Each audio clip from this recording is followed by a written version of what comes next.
Assalamu alaikum wa rahmatullahi wa barakatuh. Dans cette nouvelle vidéo, nous allons définir ensemble le mot association, ash-shirk. Nous diviserons cette vidéo en trois parties. La première partie sera consacrée à la définition du mot shirk dans la langue arabe. La deuxième partie sera consacrée à la définition du mot dans le jargon islamique. Nous verrons que l'association peut être présente dans les trois catégories du tawhid. Puis nous clôturerons cette vidéo par les divisions de l'association. Sans perdre plus de temps, on passe à l'explication.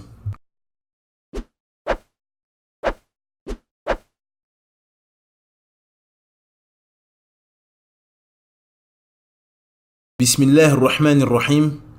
Alhamdulillahi Rabbil Alamin. Wassalatu wassalamu ala ashrafil anbiya wal mursalin. Nabiyyina Muhammadin wa ala alihi wa sahbihi ajma'in. Amma ba'd. La définition du mot shirk dans la langue arabe. L'origine du mot shirk vient des trois lettres shin, ra, kaf, qui forment le verbe sharika, qui signifie rapprochement ou le contraire de la solitude. Quant au mot shirk, il désigne plusieurs sens.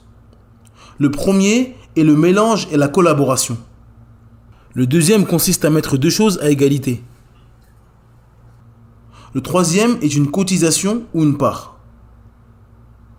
La définition dans le jargon islamique. Dans la terminologie islamique, le shirk consiste à mettre une créature au même niveau qu'Allah dans une chose qui est spécifique à Allah. Toute personne prenant des égaux avec Allah est tombée dans le shirk, que cela soit dans la seigneurie d'Allah, dans son adoration ou ses noms et attributs.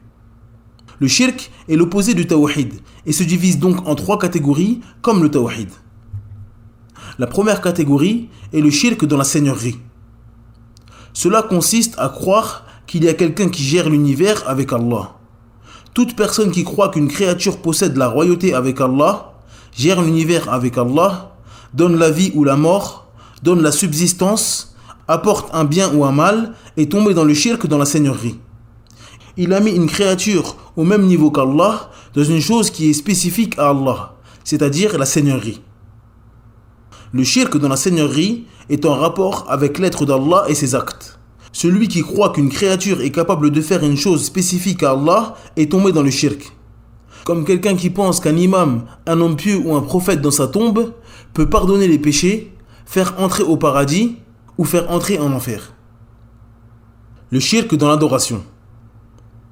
Cela consiste à mettre une créature au même niveau qu'Allah Azza wa Jal dans l'adoration. L'adoration est une chose qui doit être vouée à Allah Azza wa Jal seul, car c'est lui qui mérite l'adoration seul. Toute personne vouant une adoration parmi tous les types d'adoration à une créature est tombée dans le shirk.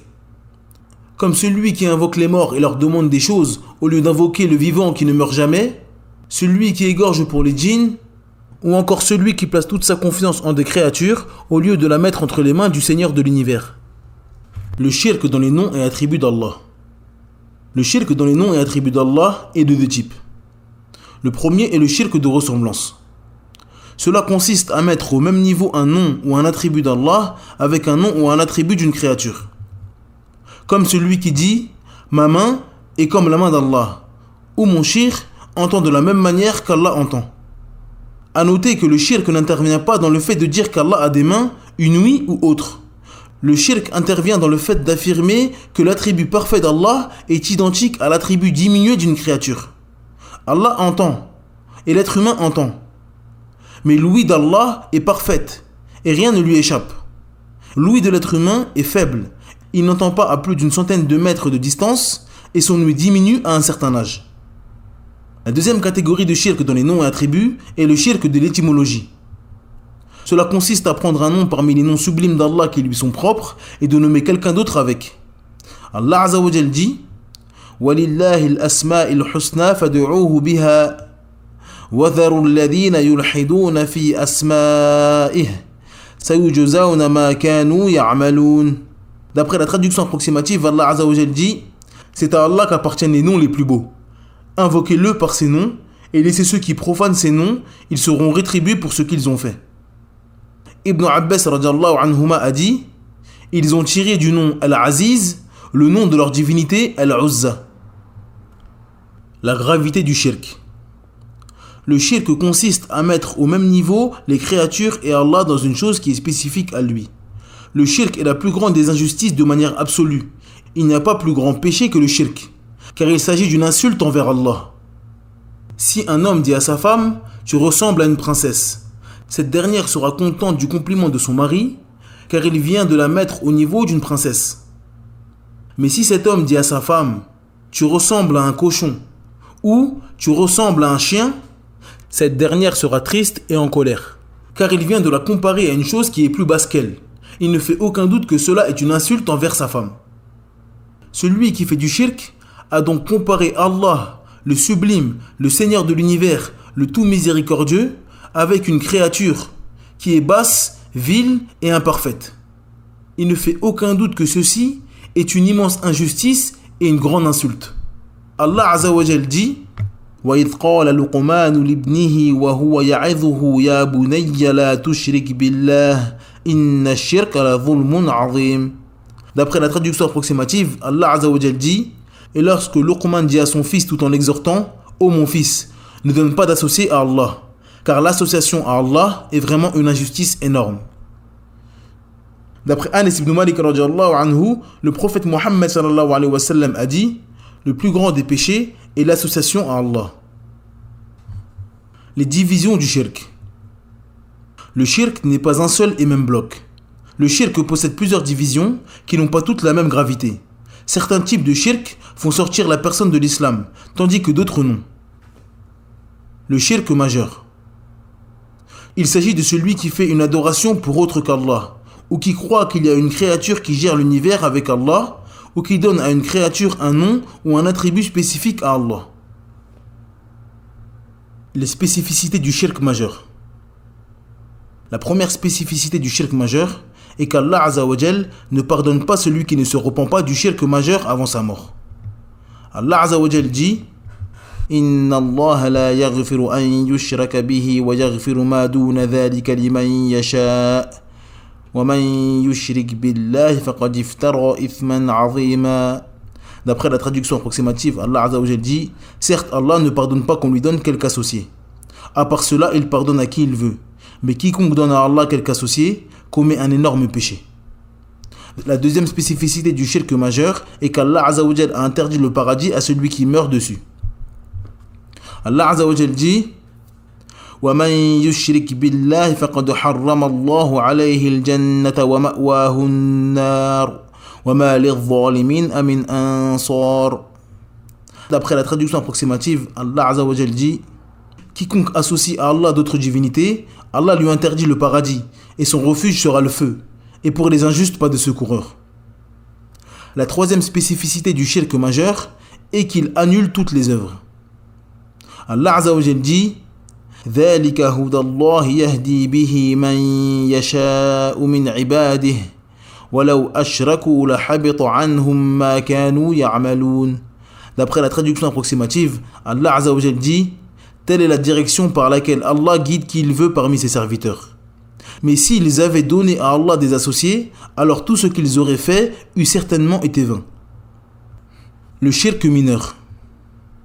Il s'agit de toute œuvre ou parole que la législation a désigné comme étant du shirk, mais qui n'atteint pas le degré du shirk majeur. Le shirk mineur se présente sous plusieurs formes.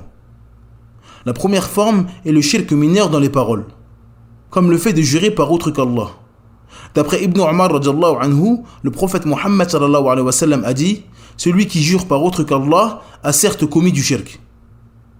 La deuxième forme est le shirk mineur dans les œuvres, comme le fait de prendre des amulettes ou des gris-gris en pensant qu'ils sont une cause pour repousser un mal ou amener un bien. D'après Abdullah ibn Mas'ud radiyallahu anhu, le messager d'Allah sallallahu alayhi wa sallam a dit certes, l'exorcisme, les amulettes et la sorcellerie font partie du shirk. La troisième forme est le shirk dans la volonté et les intentions, comme l'ostentation qui consiste à faire une œuvre de l'au-delà pour que les créatures lui fassent des éloges, ou comme le fait de faire une adoration pour un objectif mondain. D'après Mahmoud ibn Labid radiyallahu anhu, le messager d'Allah sallallahu alayhi wa sallam a dit la chose que je crains le plus pour vous est le shirk mineur. Les compagnons répondirent qu'est-ce que le shirk mineur au messager d'Allah? Il répondit l'ostentation. La quatrième forme est le shirk dans l'obéissance. C'est lorsqu'une personne obéit dans le fait de rendre le licite illicite ou l'illicite licite. Ce shirk est de deux catégories.